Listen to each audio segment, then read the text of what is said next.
इनको दे रहे हो क्या? ओके, देखो कल हम लोगों ने क्या पढ़ा था?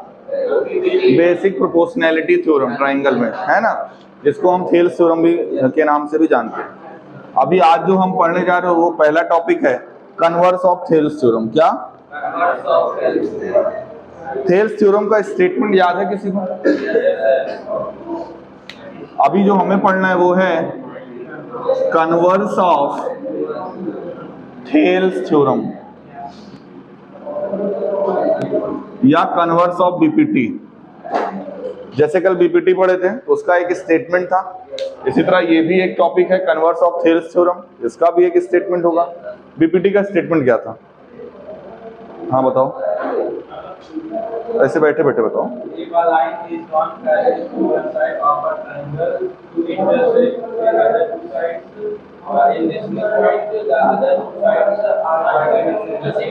यही था क्या कि अगर कोई ट्राइंगल है और उसके किसी एक साइड के एक पॉइंट से एक लाइन ड्रॉ की जाए जो कि थर्ड साइड के क्या हो? पैरेलल हो, तो ये जो साइड है वो ट्राइंगल को दो इक्वल रेशियो में डिवाइड करेगा। मतलब AD upon DB is equals to AE upon AC। ये कन्वर्स ऑफ बीपीटी नहीं है, ये क्या था? हमारा बीपीटी था, थेल्स थ्योरम था। यहां पर गिवन क्या था कि DE और BC पैरेलल है और प्रूफ क्या करना था? AD upon DB equals to AE upon AC। Converse जब हम नाम ही बोल रहे हैं, कन्वर्स मतलब उल्टा। अब हमें यहाँ पर पहले आपको इसका स्टेटमेंट लिखना पड़ेगा कन्वर्स ऑफ थेल्स थ्योरम का। लिखिए, if a line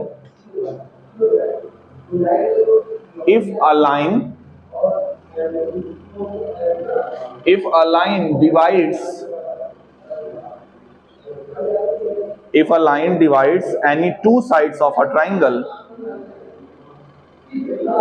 if a line divides any two sides of a triangle in same ratio,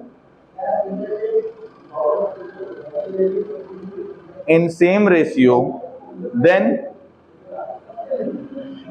the line is parallel to the third side. Then the line is parallel to the third side. मतलब हमारे पास converse of Thales theorems की अगर मैं बात करूं, what is given? आप statement को पढ़ो, आप बताओ गिवन क्या है? Yes, good. AD upon DB is equals to AE upon AC। ये हमारा क्या है? कंडीशन गिवन है। What we have to prove? हमें प्रूव क्या करना है? हमें प्रूव ये करना है DE is parallel to BC। अभी तो कन्वर्स हुआ, पहले वाले में ये गिवन था, ये प्रूव करना था। दूसरे वाले में ये गिवन है, ये प्रूव करना है। इसको हम किस नाम से जानते हैं? Converse of Thales theorem. ठीक है, जो कल हमने पढ़ा था उसका ये क्या है? कन्वर्स है। ये गिवन है, मतलब कि AD upon DB equals to AE upon AC, और प्रूफ क्या करना है कि DE और BC क्या है? पैरेलल है। कल हमने कंस्ट्रक्शन भी किया था, CD को ज्वाइन किया था, BE को ज्वाइन किया था, E से परपेंडिकुलर डाला था, D से परपेंडिकुलर डाला था। यहाँ पे ऐसा कुछ अलग से कंस्ट्रक्शन करने की जरूरत नहीं है, हम यहाँ पर सीधा प्रूफ पर आते हैं और मान लेते हैं on contrary suppose DE is not parallel to BC। देखो इस मेथड को मेथड ऑफ कॉन्ट्रडिक्शन कहा जाता है। आपने ऑलरेडी प्रूफ ऑफ इरेशनैलिटी में पढ़ा है कि अगर आपको √3 को इरेशनल प्रूफ करना है तो आप पहले मानते थे कि √3 क्या है? रैशनल है। हमें प्रूफ करना है DE BC पैरेलल है। हमने मान क्या लिया कि DE BC पैरेलल नहीं। On contrary suppose D is not parallel to BC,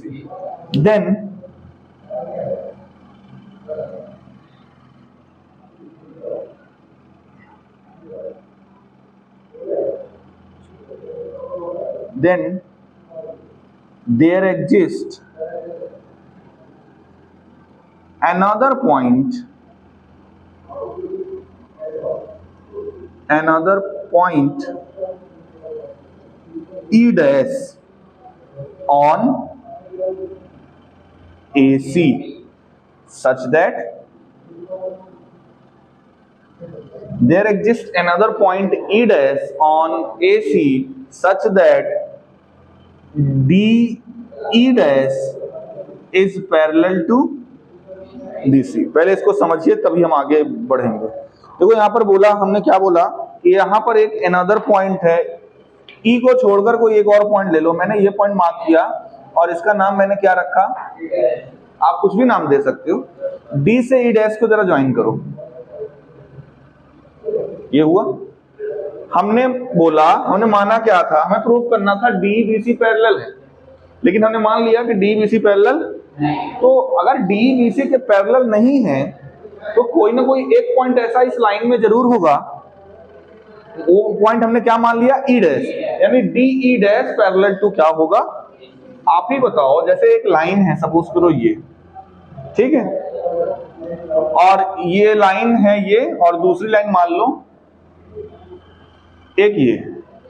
हमने एक लाइन ड्रॉ की यहां से और वो लाइन कुछ ऐसे जा रही है, क्या ये दोनों पैरेलल है? ठीक है।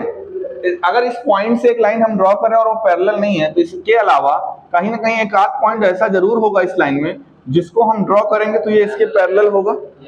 तो DE अगर पैरेलल नहीं है तो हमने मान लिया कि एक पॉइंट E डैश है AC पर, और वो E डैश ऐसा पॉइंट है कि DE डैश पैरेलल है BC की। हमने एज्यूम किया कि मान लिया हमने DE पैरेलल BC के नहीं है, कौन पैरेलल है BC के, DE डैश। फिगर में आपको भले अभी लग रहा होगा कि सर नहीं, ये तो फिगर से नहीं लग रहा है, लेकिन आपको मानना है, ठीक है। तो हमने क्या मान लिया कि DE डैश किसके पैरेलल है, BC के पैरेलल है। आगे करते हैं, अगर DE डैश BC के पैरेलल है तो क्या हम BPT लगा सकते हैं? हमें क्या मिल गया, DE dash is parallel to BC। अब आगे क्या लिखेंगे, यूजिंग BPT या बाई BPT। BPT कब लगती है, जब एक ट्राइंगल हो, ट्राइंगल के एक साइड से कोई लाइन खींची गई हो जो कि उसकी तीसरी साइड के क्या हो, एक ट्राइंगल है और ट्राइंगल के एक साइड से एक लाइन खींची गई है जो कि ट्राइंगल के बेस के क्या है, इस पर BPT लगेगी तो क्या रिजल्ट मिलेगा, using BPT AD upon DB is equals to AE dash E dash C।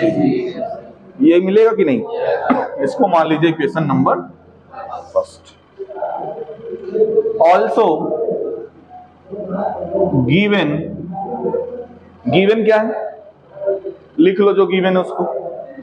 Given है AD upon DB equals to AE upon, इसको मान लो इक्वेशन नंबर, कोई दिक्कत? अच्छा,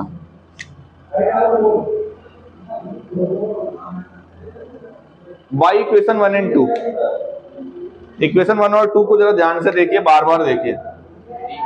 बाई 1 एंड, इन दोनों इक्वेशन का LHS सेम है क्या, AD अपॉन DB यहां पर भी है और AD अपॉन DB यहां पर भी है। तो जब दो इक्वेशन के LHS सेम होते हैं तो हमें 1 और 2 से क्या मिलेगा, AE dash upon E dash C बराबर है AE अपॉन, कोई दिक्कत? अब हम लिखने जा रहे हैं एक स्टेप, क्या, एडिंग 1 ऑन बोथ साइड्स। ये एक इंपॉर्टेंट स्टेप है जो आपको कई क्वेश्चनों में इस चैप्टर में देखने को मिलेगा। हम क्या करने जा रहे हैं, एडिंग 1 ऑन बोथ साइड। और 1 क्यों ऐड कर रहे हैं, अभी इसका रीजन भी आपको थोड़ी देर में क्लियर हो जाएगा। अभी क्या करो, दोनों साइड 1 प्लस करो, ये हो जाएगा AE dash upon E dash C plus 1 equals to AE upon EC plus 1। यहाँ पर एलसीएम लो, एलसीएम लोगे क्या आएगा, और ऊपर आएगा AE dash plus E dash C equals to, यहाँ E C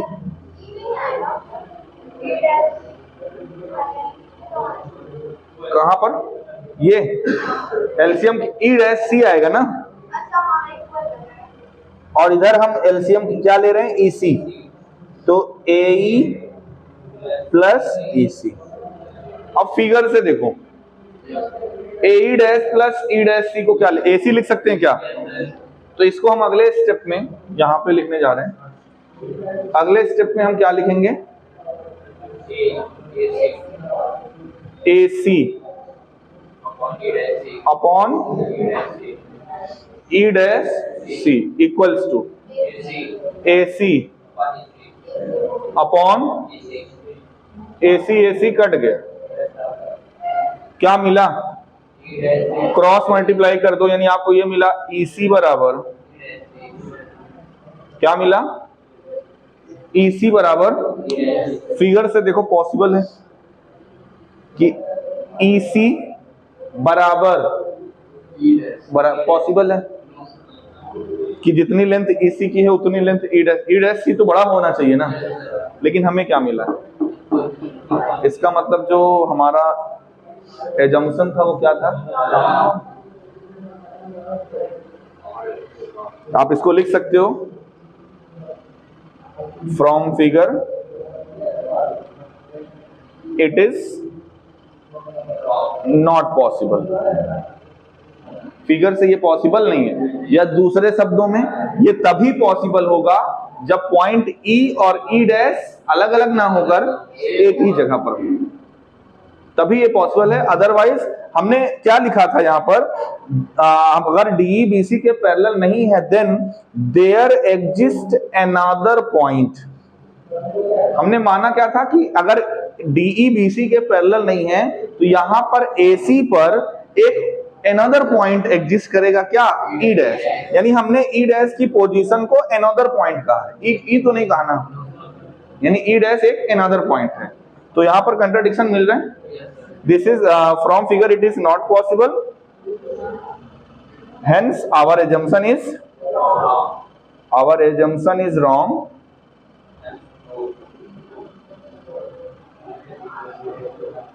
therefore DE must parallel to,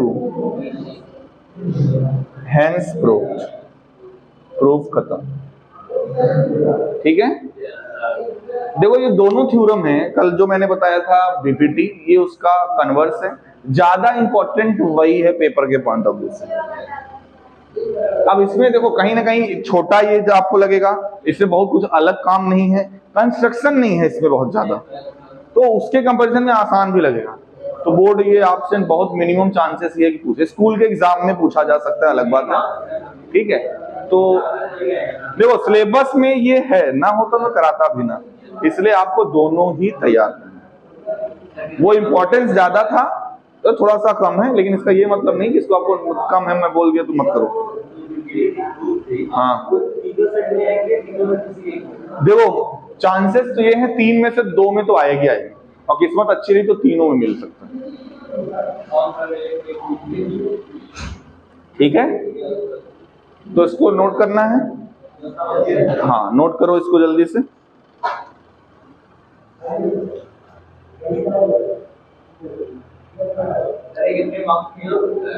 ये आएगा तो 3 मार्क्स में आएगा, 5।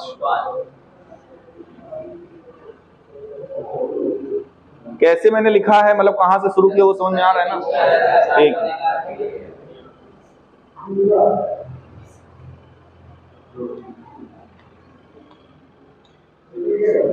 ये चैप्टर 6 की ये थ्योरम जान है, मतलब अगर ये थ्योरम हटा दिया जाए तो अब कुछ बचा भी नहीं उसमें। क्या 2 into 2 चाहती हो बोर्ड में, अगर कोई बच्चा 5 into 5 कर लिया 25 5 नंबर मिलेगा, 10 into 10 अगर 100 कर लिया 10 नंबर मिलेगा, ऐसा चाहती है। तो फिर सोचो 100 सबका तो फुल ऑन फुल आना है, और जिसका अगर आ गया कम तो यही सोचेंगे तो इसको मल्टीप्लाई नहीं आता। मेहनत करो।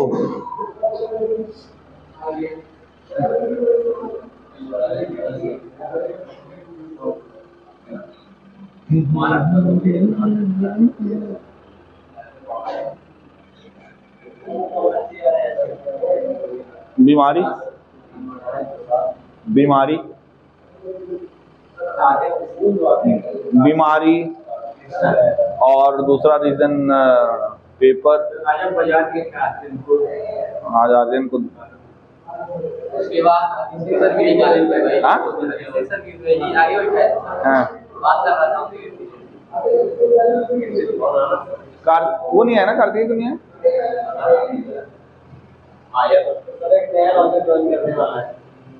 नाम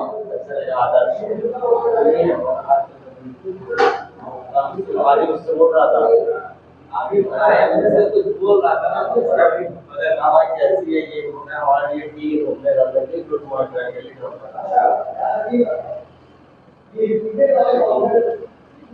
उसमें से आउट होता है, आदत रम जाता है, नहीं योगी करता नहीं है। समझ, कल 40 दिया था, 10 दिया था, ऐसे ही बाइटे में 40 दिया था, कर देता आज जितना दिए नहीं, देगा देगा। नोट हो गया।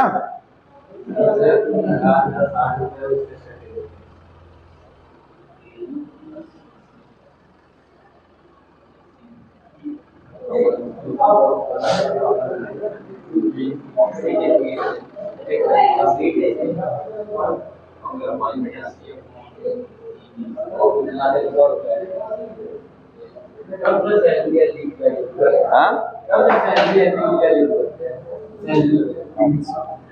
नहीं, अपने लिए थोड़ी कोई रखेगा पैसे का।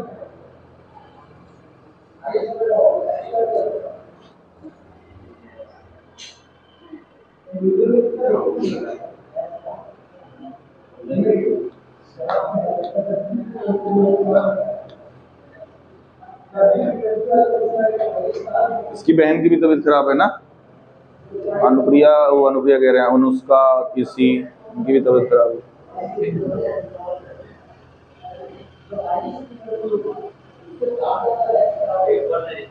मुझे लग रहा है मेरी भी तबीयत खराब हो रही है।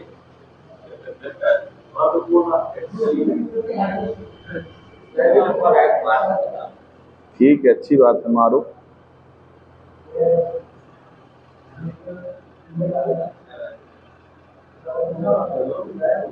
ऐसा लग रहा है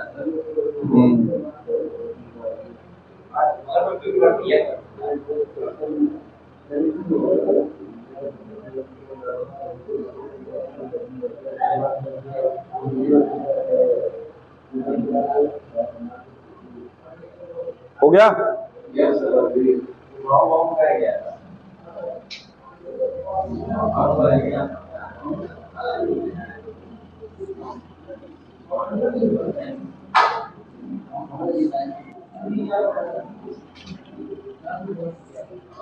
चलो,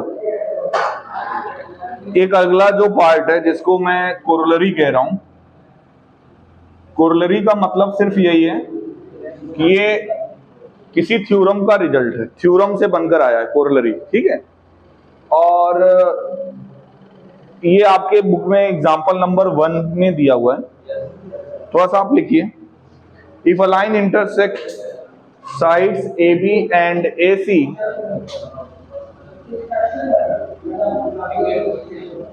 if a line intersect sides AB and AC,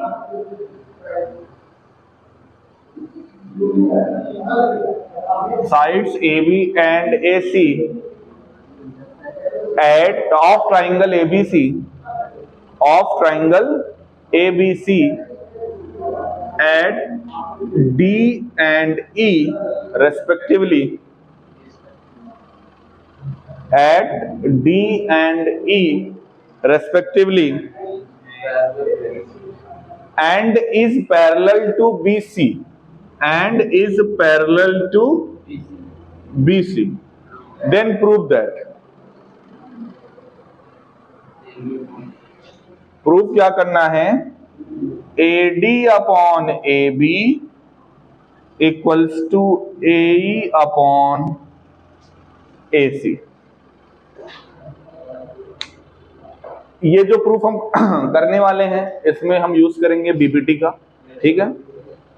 बच्चों को कंफ्यूजन बोर्ड में सबसे ज्यादा यही होता है, वो ये समझ बैठते हैं अगर पेपर में ये दिया तो समझ लेते हैं हमसे बीपीटी का प्रूफ पूछा है, और आप जो बीपीटी में पूरा प्रोसीजर करते हो वो कर देते हो, तो गलत है। क्या ये बीपीटी है? बहुत ध्यान से देखो, बीपीटी में था AD by DB, AD upon DB था। यहाँ पे क्या है? बीपीटी में जो रेशियो था ये रेशियो लिया गया था, और यहां पर जो रेशियो लिया जा रहा है एक बार ये और एक बार पूरा, एक बार ये और एक बार पूरा। या दूसरे शब्दों में ऐसे समझो, दो ट्राइंगल दिख रहे होंगे आपको, एक ऊपर छोटा वाला, एक पूरा बड़ा वाला।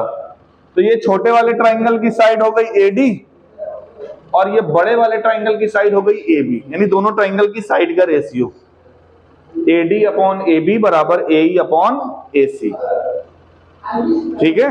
तो हमें ये प्रूफ करना है। अब चलिए करते हैं। तो सबसे पहले गिवन है, क्या गिवन है? DE पैरेलल टू, ये गिवन है। टू प्रूव, क्या प्रूव करना है? AD upon DB equals to AE upon, sorry उल्टा लिख दिया मैं, AD अपॉन AB और AE अपॉन AC। बढ़िया बात यह है कोई कंस्ट्रक्शन नहीं करना, सीधा प्रूफ पे आओ। अब क्या प्रूफ करना है? AD अपॉन AB बराबर AE अपॉन AC। तो क्या करेंगे? Since DE is parallel to BC in triangle ABC, क्योंकि ट्राइंगल ABC में DE और BC क्या है? पैरेलल है। Therefore, by Thales थ्योरम या by basic proportionality theorem, DE BC के पैरेलल है तो थेल्स थ्योरम लग सकती है। थेल्स थ्योरम वहां पर लग जाएगी जहां पर एक ट्राइंगल दिया हो और ट्राइंगल के किसी एक साइड से एक लाइन जा रही हो जो कि ट्राइंगल की ही किसी दूसरी साइड से क्या हो? पैरेलल। यहाँ पे ये DE BC के पैरेलल है तो बिल्कुल इस पर बीपीटी लग जाएगी। बीपीटी लगेगा तो हमें मिलेगा क्या? By BPT AD upon DB is equals to AE upon BPT से तो ये मिलेगा। अच्छा, हमें जो प्रूफ करना है वो ये है, अभी हमारे पास ये, बहुत ध्यान से देखो। अभी मैंने एक स्टेप लिखा था पिछले वाले प्रूफ में, adding one on both side. अगर हम यहां पर वन दोनों साइड ऐड करते हैं, अभी करेंगे नहीं, पहले समझिए, तो +1 यहां होगा, +1 यहां होगा, और DB एलसीएम लेंगे, AD प्लस DB ऊपर आ जाएगा। तो और AD प्लस DB को क्या लिखेंगे? AB। इसी तरह यहां पे भी जब +1 होगा, EC एलसीएम लोगे, ऊपर क्या आएगा? AE प्लस EC, और AE प्लस EC को क्या लिखेंगे? AC। यानी ऊपर आया यहाँ AB और यहाँ ऊपर आया AC, नीचे यहाँ आया DB और यहाँ वाले पे नीचे क्या आया? EC। क्या यही चाहिए? नहीं सर, नीचे जो आ रहा है DB और EC ही तो आ रहा है। क्या DB और EC है कहीं प्रूफ में? AB AC तो है, लेकिन DB और EC जो प्रूफ करना है उसमें लाना क्या है? AD AE, जो कि हमारे पास ऊपर है। जानते हो क्या करेंगे? कन्वर्स दी बोथ साइड्स, मतलब अगले स्टेप में पलट दीजिए दोनों को। DB upon AD is equals to EC upon, now adding one on both side. क्या करने जा रहे हैं? Adding one on both sides. कर दो भैया +1 दोनों तरफ, इसी स्टेप में हम कर देते हैं, नहीं इसमें नहीं करेंगे। तो ये क्या आएगा? जब प्लस करोगे तो आएगा DB upon AD +1 equals to EC upon AE +1। यही आएगा। एलसीएम ले लो भैया, AD, ऊपर क्या आएगा DB plus AD equals to, इधर एलसीएम ले लो, ऊपर आएगा EC प्लस AE, यही आएगा। अब DB प्लस AD को AB लिख सकते हैं, तो AB upon equals to AC upon, क्या जो प्रूफ करना है अभी आया लेकिन उल्टा है, फिर से पलट दो। जब आप पलटोगे AD upon AB is equals to, और यही प्रूफ करना है कि नहीं, हेंस प्रूफ।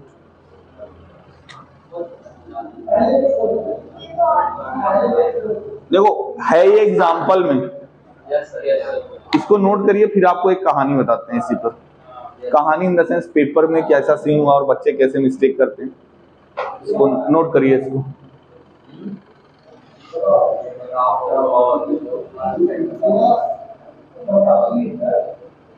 इसकी वैल्यू 2 मार्क्स है। अब आप ये कहेंगे सर जो अच्छा लगता है, जो सबसे समझ में आता है छोटा है, वही सबसे कम नंबर का होता है, ऐसा क्यों होता है? इसको करना चाहिए लॉन्ग, और लॉन्ग वाले को करना चाहिए 1 नंबर में। होता है भाई, मैथ में कंपार्टमेंट कैसे लगता है, ऐसे तो होता है भाई। आपको 16, 17, 18 नंबर स्कूल वाले दे दिए, और आपने MCQ है 20 क्वेश्चन, तुक्का भी मारोगे 4 से 10 नंबर तो मिल ही जाता है। तो टोटल कितना हो गया, 27, 28, 29, 100 में से 33 चाहिए पास होने के लिए, 33। तो 4 ही 5 नंबर ही है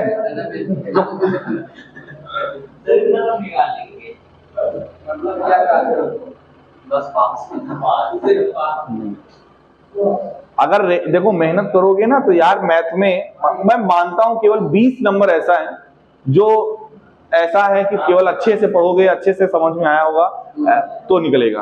नहीं, 60 नंबर 80 में से ऐसा है कि आप रेगुलर पढ़ रहे हो और कॉन्टिन्यूसली पढ़ रहे हो, चीजें समझ में आ रही, तो 60 नंबर कहीं नहीं गया। 60, 20, 80, 100 में से 80।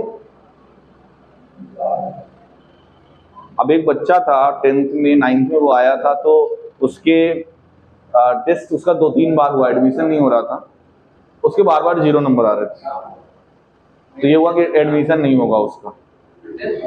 हाँ, एंट्रेंस टेस्ट में एडमिशन नहीं हुआ, लौटा दिया गया। फिर किसी तरीके से चलो हुआ।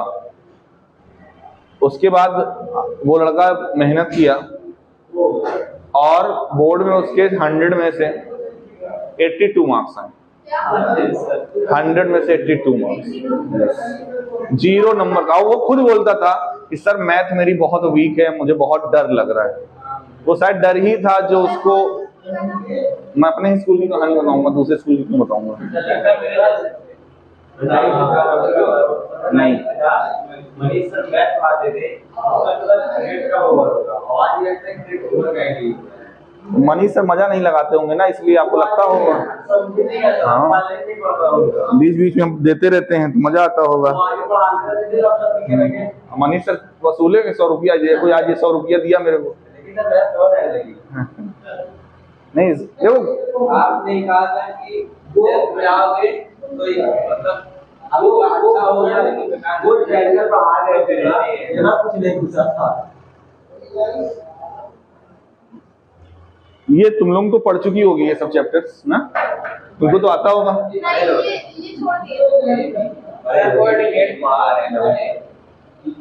हो गया, नोट हो गया। वाह, इसको क्रॉप करके ना इसकी रील बना देना, और मतलब कि वहां पे हम पढ़ने नहीं जाते, टाइम पास करने जाते, आराम से बढ़िया बनाओ। आगे नाम इसका तुम ऐड कर देना, स्कूल का नाम और इसका नाम, पंडित रामचंद्र। हाँ बिल्कुल बिल्कुल, अरे हो गया। अब देखिए, इसमें जो मैं स्टोरी बताना चाहता था वो ये है, बहुत ध्यान से समझिएगा। देखो कई बार ऐसा होता है, करे आप सब होते हो, ऐसा नहीं है कि आप करे नहीं होते हो, लेकिन पेपर में जब आता है तो आप नहीं कर पाते हो। तो उसका एक रीजन कहीं ना कहीं एक ये भी होता है, देखो बहुत सारे फैक्टर्स हैं, लेकिन एक फैक्टर ये भी होता है, आप शायद क्वेश्चन को सही से जज नहीं कर पाते हो। ये जो मैं क्वेश्चन कल से लेकर आज तक मैंने आपको 3 चीजें कराई। मैंने आपको बीपीटी का प्रूफ बताया, कन्वर्स बताया और ये कोरोलरी उसी से रिलेटेड बताया। अभी तक एक्सरसाइज के क्वेश्चन हमने नहीं कराए हैं। सिमिलरिटी का क्राइटेरिया बताया, थोड़ा सा चेक करने के लिए आपको दिया। अब इसमें है क्या, पेपर में पिछली बार पूछा गया बीपीटी को ऐसे, क्वेश्चन था 5 नंबर का। जो बीपीटी के थ्योरम का स्टेटमेंट है वो पूरा स्टेटमेंट 2 लाइन का लिखा गया। If a line is drawn parallel to the one side of a triangle, then prove that this line divides the side in equal ratio. यानी AD by मतलब पहले ये पूरा स्टेटमेंट लिखा गया। उसके बाद आगे लिखा गया जो स्टेटमेंट जहां जहां पे भी खत्म होता है बीपीटी का, उसके बाद लिखा गया hence prove that AD upon AB equals to AE upon AC। So जो बस इतना ही अलग है। अब आप अगर होगे, जान दो पहला माइंड क्या जाएगा, अरे ये तो बीपीटी पूछा है भाई। पहले क्या लिखा रहेगा, पूरा बीपीटी का स्टेटमेंट थ्योरम का, और उस लास्ट में क्या लिखा रहेगा, हेंस प्रूव दैट दिस। आपको लगेगा ये तो बीपीटी पूछा है, आप बीपीटी का प्रूफ करोगे, जैसे बीपीटी का प्रूफ हो गया छोड़ दोगे, आप सोचोगे 5 नंबर मिल गया, घर में बताओगे या जोड़ लोगे 5 नंबर तो सॉलिड। जबकि जानते हो बच्चों को इस पे कितना मिला, क्योंकि स्टेप मार्किंग क्या थी, 3+2। 3 नंबर का बीपीटी था, 2 नंबर का ये था, और ये बीपीटी नहीं है, ये कोरोलरी है जो मैंने अभी कराई। बॉस मैंने प्री बोर्ड में भी इस क्वेश्चन को दिया था, एग्जैक्टली यही क्वेश्चन बोर्ड में भी आया था। तो प्री बोर्ड में जब मैंने दिया था तो बहुत सारे बच्चे यही काम किए थे, उन्होंने केवल इतना किया। अब मेरे से जब बाद में कॉपी वगैरह भी दिखाएगा तो वही बोले सर 5 नंबर का था, आपने 3 नंबर क्यों दिया मुझको। जब उनको समझाएंगे अरे सर मैं ये तो अच्छा आता था, ये ऐसा नहीं कि आता नहीं था, लेकिन कहीं ना कहीं क्वेश्चन को सही से समझ नहीं पाए। तो देखो क्वेश्चन आपको कई तरीके से आपसे पूछा जा सकता है, लेकिन पूछेगा इतने में है, तो आपको इस बात के लिए प्रिपेयर रहना है। क्वेश्चन जैसे पूछेगा वैसे ही आपको आंसर देना है। केवल बोलता है, देखो क्या क्या पैटर्न बन सकता है, स्टेट एंड प्रूफ बीपीटी। पहला पैटर्न तो ये, इसमें आपको स्टेटमेंट लिखना पड़ेगा, आपको उसका प्रूफ करना पड़ेगा। 5 नंबर का ये आया, और ये आएगा तो कितने नंबर का आएगा, 5 नंबर। दूसरा ये रहेगा कि जो स्टेटमेंट रहेगा वो गिवन होगा, स्टेटमेंट आपको पेपर में लिखा होगा और आपको प्रूफ करना होगा बीपीटी। और अगर केवल इतना रहेगा तो ये केवल 3 ही नंबर में आएगा, 5 में नहीं है। तीसरा केस, स्टेटमेंट गिवन होगा और आपको बीपीटी प्रूव करना पड़ेगा, प्लस आपको ये जो मैंने अभी कोरोलरी कराई है ये भी आपको करना पड़ेगा, तब ये होगा। इसमें से बस इतना ही पूछा जा सकता है, आपकी किस्मत कौन सा टकरा जाए आपसे, लेकिन ये श्योर है इतने में से कोई ना कोई एक आपको जरूर मिलेगा। आप आज की डेट में लिख लो, पेपर आएगा तो दिखा देना, ये जरूर मिलेगा इनमें से कोई एक। अच्छा आता सबको है, आप मतलब आता सभी को है, लेकिन पता चला जो पूछा गया आपने वो नहीं किया, उसके अकॉर्डिंग नहीं किया, आपने बस एक ही रट रखा है, बस उसी को छापना है जहां पे हम बीपीटी देखेंगे। बच्चे ऐसा भी करते थे ना कि बीपीटी देख लिए, कि बीपीटी कहीं पर भी दिख गया मतलब उस पूरे जो थ्योरम हमने रट रखी है उसी को छाप देंगे, तो पूरा नंबर वहां पे नहीं। ठीक है, तो जो भी मैंने 3 चीज कही, कन्वर्स ऑफ थेल्स थ्योरम आने के चांसेस मिनिमम है। मैं ना नहीं बोल रहा हूँ कि नहीं आएगा, सिलेबस में है उसका प्रूफ, तो इसलिए मैंने कराया। ठीक है, तो आपको तैयार तीनों को रखना है, BPT, converse of BPT and this corollary.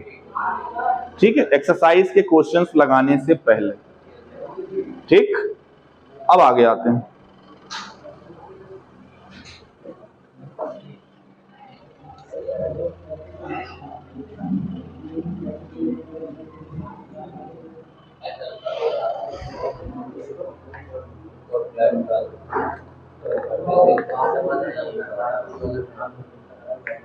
देखो पहली एक्सरसाइज में तो केवल एमसीक्यू था, फिलअप वगैरह था, है ना, उसमें कुछ खास था नहीं।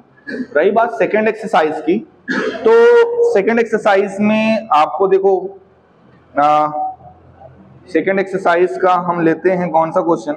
अच्छा, इस तरह का क्वेश्चन ना आपको एमसीक्यू में मिलेंगे, एक करा ही दे रहा हूं, जैसे 6.2 का फर्स्ट का सेकंड, एक्सरसाइज 6.2 फर्स्ट का सेकंड क्वेश्चन क्या है, एक ट्राइंगल है और एक लाइन ऐसे खींची गई है, बोला जा रहा है ये लाइन इसके पैरेलल है। डी बीसी के क्या है, ये डीई है, ये बीसी है, ये दोनों आपस में क्या है, पैरेलल है। इसकी लेंथ है 7.2 सेंटीमीटर, इसकी लेंथ है 1.8 सेंटीमीटर, ये है 5.4 सेंटीमीटर। आपको बताना क्या है, find EC in first and AD in seconds. इसमें आपको ये एडी की वैल्यू बताना, एडी की, तो क्या टफ है, यूज बीपीटी, क्योंकि गिवन है कि डी और बीसी क्या है, पैरेलल है।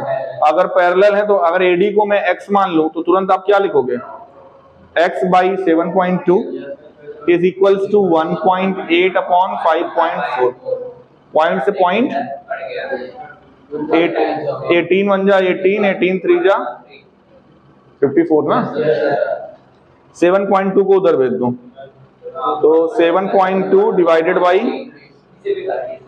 ये 2.4 आ जाएगा, कितना आएगा 2.4, यानी जो एडी की वैल्यू है वो कितना आएगी, सेंटीमीटर।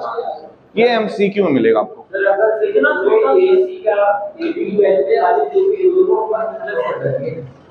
हाँ फिर से बोलो, बहुत बढ़िया बात बोल रहे हो तुम, फिर से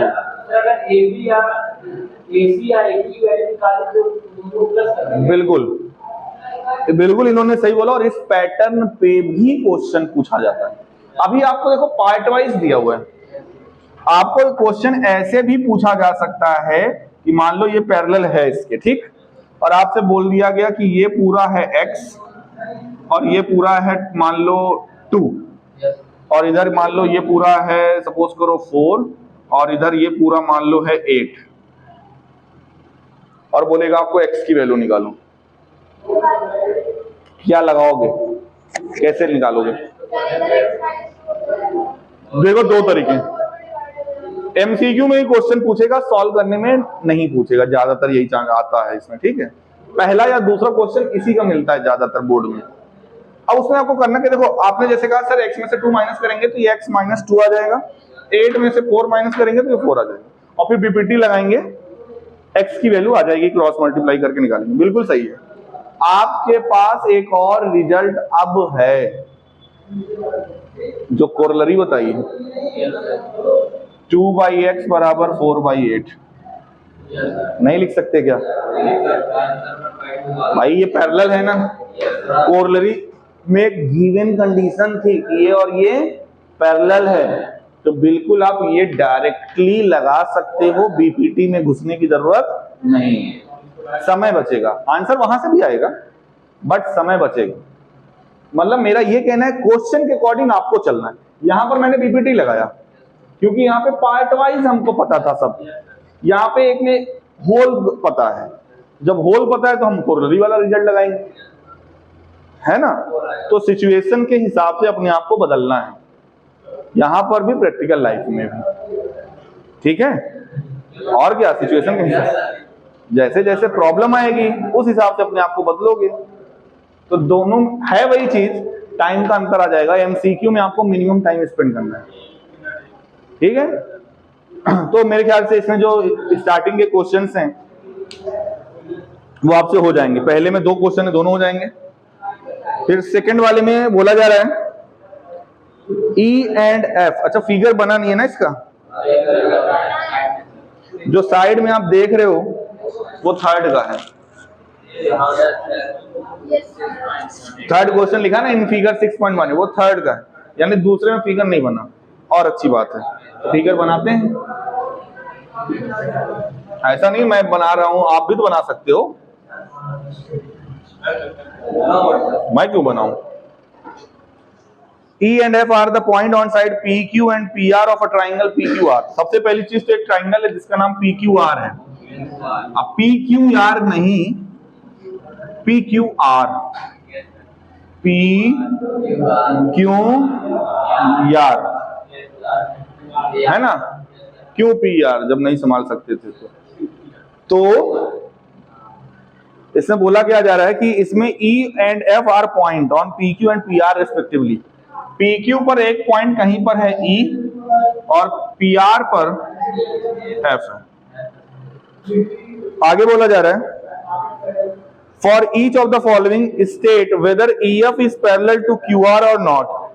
आपको E और F को ज्वाइन करना है और इतने, इसमें शायद 3 क्वेश्चन है मेरे ख्याल से ना, और आपको चेक करना है। क्या चेक करना है? EF और QR पैरेलल है।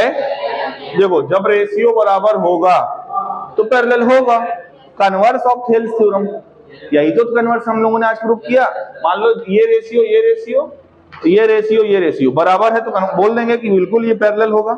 2 केसेस में आप पैरेलल बोल सकते हो। अगर आपको ये मिले क्या PE upon EQ, PE upon EQ बराबर हो PF अपॉन, तो बिल्कुल हम बोल देंगे कि कन्वर्स ऑफ थेल्स थ्योरम से EF और QR पैरेलल होगा। दूसरी कंडीशन, अगर आपको ये मिले PE अपॉन PQ बराबर, तो भी आप वो जो कोरोलरी अभी कराए तो भी आप बोल दोगे कि ये दोनों क्या हैं? पैरेलल। अब बताइए 3 क्वेश्चन है, पहला वाला बताइए आप लोग, सेकंड का फर्स्ट डेटा दिया गया होगा, आप चेक करके बताओ। P जो है 3.9 है, PE की वैल्यू 3.9 सेंटीमीटर, EQ है 3 सेंटीमीटर, EQ है 3 सेंटीमीटर, PF है 3.6, PF है 3.6 सेंटीमीटर और FR है 2.4 सेंटीमीटर। बताइए पैरेलल है कि नहीं?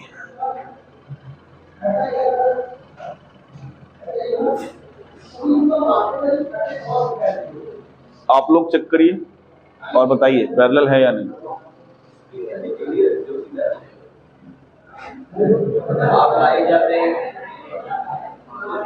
सर बहुत जुगाड़ लगाया जाता है सर, आपको पता है। मैं जो बोलने जा रहा हूँ वो गलत है लेकिन रिकॉर्डिंग में तो आएगा। वैष्णवी पकड़ी हुई है, आप सर सरकाइए। देखिए ये अगर आप इसको हटाते हैं तो ये पैर जो है ऐसे स्लिप कर जाता है।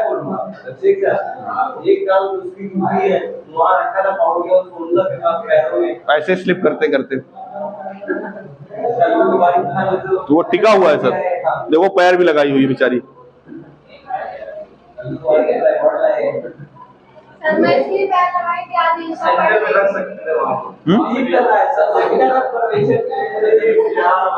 सर फ्रिक्शन लेस सरफेस है ये, एकदम समझ लीजिए कुछ फ्रिक्शन नहीं है इसमें। पता चला मैं पढ़ा रहा हूँ सर, मेरा ही मोबाइल और आके मेरे ही नाक में लड़ जाए, आप लगा दीजिए। इसी बात पे सर इसी बात पे सर कैमरा बदलिए, आप लगाइए और बिल्कुल बिंदास होके बढ़ाते हैं। सर इसका 100 रुपए मेरे पास से चैलेंज सर। मिलेगा पैसा? हम देंगे सर। बताओ भाई इसको सर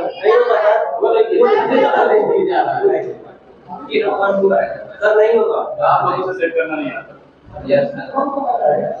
आप लोगों को सेट करना नहीं आता। सही बात है, वो सेट करता है वो शुक्ला जी। बताओ भैया कुछ बताओगे? क्यों नहीं होगा?